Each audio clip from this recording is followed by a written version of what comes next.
Something I've been thinking about lately is what is it that gives vitality to folk traditions? I think of a character like Robin Hood, who is still very present within our culture.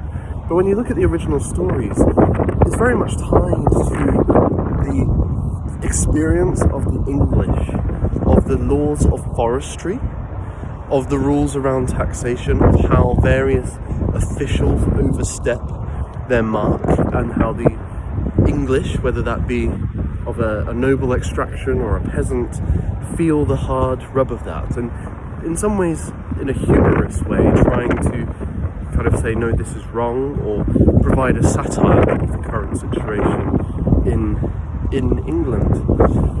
I think of more local traditions. I was talking in a previous video about folk traditions where in a fishing community people might have a gala queen or a herring queen, a salmon queen, and the folks there will celebrate together.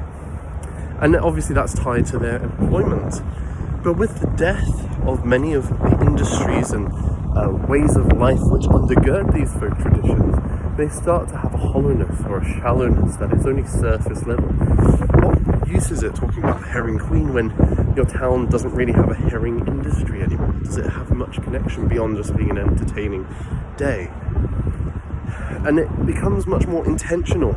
You're not just organising something spontaneously. It's not an organic outgrowth of the people who live there, who are just belonging there and kind of celebrating or tying in something with their working lives.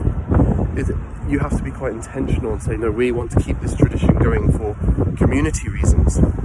I suppose there's a broader point I'm getting at here, which is culture is fundamentally tied to the way of life of a group of people, and that involves economic activity. You can't divorce it from the economic. I'm not saying everybody in a town has to do exactly the same thing, but there needs to be a core, a hub to that way of life, whether it be fishing or mining or something like agriculture.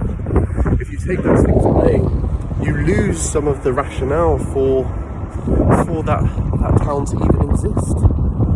I think of many places which in the UK which are built around old coal mines, but the coal mine is closed now, and so the place has lost its bond, its unity, the very thing which held everybody together, which dominated their lives.